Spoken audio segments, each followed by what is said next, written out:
Hello, എൻ്റെ പുതിയ വീഡിയോയിലേക്ക് എല്ലാവർക്കും സ്വാഗതം. അപ്പോൾ നമ്മുടെ ചാനൽ ആദ്യമായിട്ട് കാണുന്നവരാണെങ്കിൽ ഇപ്പോൾ തന്നെ സബ്സ്ക്രൈബ് ചെയ്യാൻ മറക്കല്ലേ. വീട്ടിലുള്ള കുറച്ച് ചെടികളാണ് ആദ്യമൊക്കെ കാണുന്നത്. ഇപ്പോൾ മണി പ്ലാന്റൊക്കെ വളർന്ന് വലുതായിട്ടുണ്ട്. ഞാനിന്നിട്ട് ഹെയർ ഓയിൽ ഉണ്ടാക്കാൻ പോവാണ്. അപ്പോൾ നിങ്ങൾക്കും അത് യൂസ്ഫുൾ ആവും, എനിക്കുറപ്പാണ്. അപ്പോൾ ഇതാ കറ്റാർവാഴയുടെ കുഞ്ഞു കുട്ടികളൊക്കെ വന്നിട്ടുണ്ട്. അടുത്തുള്ള ഫാമിലീസ് തന്നായിരുന്നു ഈ കറ്റാർവാഴ. അപ്പോൾ ഞാൻ ഇവിടെ നട്ടിട്ടൊരു 1 month ആയിട്ടുണ്ട്. അപ്പോൾ ഇതാ ഈ കറ്റാർവാഴയുടെ 2 തണ്ട് എടുക്കുന്നുണ്ട് ഹെയർ ഓയിലിന് വേണ്ടി. ലക്ഷദ്വീപുകാരി ആയതുകൊണ്ട് തന്നെ ലാംഗ്വേജിൽ ചെറിയ വ്യത്യാസങ്ങളുണ്ട്, അപ്പോൾ ക്ഷമിക്കുക. അപ്പോൾ 2 തണ്ട് എടുത്തിട്ടുണ്ട്. അത് ഞാനൊരു ഗ്ലാസ്സിലെ വെള്ളത്തിൽ ഇങ്ങനെ മുക്കി വെച്ചിട്ടുണ്ട്. അപ്പോൾ രാവിലെ ഒരു തണ്ട് കൂടി പൊട്ടിയിട്ടത് കണ്ടു, അത് ഞാൻ ഇതിൽ ആഡ് ചെയ്യുന്നുണ്ട്.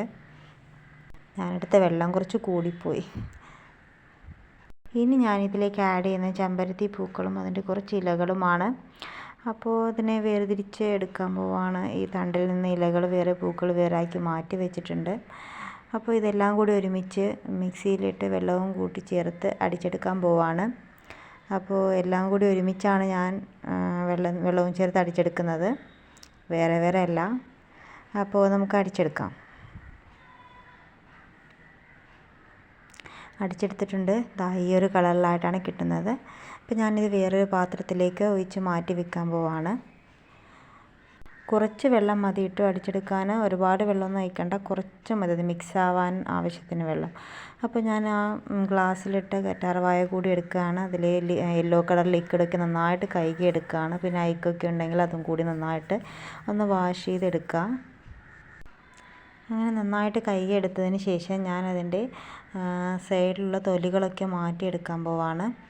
അപ്പോൾ ഈ തൊലികളൊക്കെ മുള്ളുകൾ മാത്രം മാറ്റിയെടുത്തിട്ട് തൊലികൾ വെച്ച് വേണമെങ്കിലും ഈ ഓയിലിന് ഉപയോഗിക്കാവുന്നതാണ്. പക്ഷേ എനിക്കിതിൻ്റെ ജെല്ല് മാത്രം മതി. അപ്പോൾ അങ്ങനെ ഞാൻ ഈ തൊലികൾ ഫുള്ള് അങ്ങനെ കട്ട് ചെയ്തെടുക്കുകയാണ്. കട്ട് ചെയ്തെടുത്തിട്ട് പിന്നെ ഒരു സ്പൂൺ ഉപയോഗിച്ചിട്ട് ഇതിൻ്റെ ജെല്ല് മൊത്തം മാറ്റിയെടുക്കാൻ പോവാണ്. അപ്പോൾ ഇതാ കണ്ടില്ലേ, അങ്ങനെ വൈറ്റ് കളർ നല്ല ജെല്ല് കിട്ടും. അപ്പോൾ ഇത് ഫേസ് വാഷിനൊക്കെ ഉപയോഗിക്കുമ്പോൾ ഇത് നമ്മൾ ആദ്യം ജസ്റ്റ് കയ്യിലൊന്ന് പുരട്ടി നോക്കുക. ചിലർക്ക് ഇത് അലർജി ആവുന്നുണ്ട്, ചൊറിച്ചിലൊക്കെ വരുന്നുണ്ട്.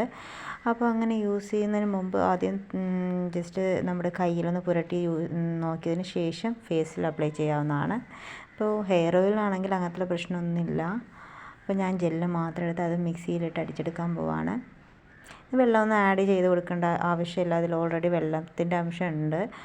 അപ്പോൾ ഞാൻ അടിച്ചെടുത്തു, നന്നായിട്ട് മിക്സായി കിട്ടിയിട്ടുണ്ട്. പിന്നെ ഇനി ആവശ്യമുള്ളത് കുറച്ച് വെളിച്ചെണ്ണയാണ്. അപ്പോൾ ഈ 3 ഐറ്റംസ് മതി ഈ ഹെയർ ഓയിലിന്. അപ്പോൾ നമുക്ക് ഹെയർ ഓയിൽ ഉണ്ടാക്കാൻ നോക്കാം. അപ്പോൾ പാൻ ചൂടായതിന് ശേഷം ഞാൻ കുറച്ച് വെളിച്ചെണ്ണ ഒഴിക്കുന്നുണ്ട്. കുറച്ച് ആദ്യം ഒഴിച്ച് കൊടുത്താൽ മതി. എന്നിട്ട് അത് ചൂടാകുന്നവരെ ഒന്ന് വെയിറ്റ് ചെയ്യാം. ചൂടായി കഴിഞ്ഞതിന് ശേഷം ലോ ഫ്ലെയിമിൽ വെക്കാം. നന്നായിട്ട് ശ്രദ്ധിച്ചോളൂ, ലോ ഫ്ലെയിമിൽ വെച്ച് മാത്രമേ ഇതുണ്ടാക്കാൻ പാടുള്ളൂ. അപ്പോൾ ഞാൻ ലോ ഫ്ലെയിമിൽ വെച്ചിട്ട് ആദ്യം ചെമ്പരത്തിപ്പൂവിൻ്റെ മിക്സ് ഒഴിച്ച് കൊടുത്തിട്ടുണ്ട്. അപ്പോൾ എണ്ണ ചൂടായതുകൊണ്ട് തന്നെ ഈ വെള്ളത്തിൻ്റെ അംശം ഉള്ളതുകൊണ്ട് കുറച്ചിങ്ങനെ പൊട്ടിത്തെറിക്കുന്ന പോലെയൊക്കെ തോന്നും.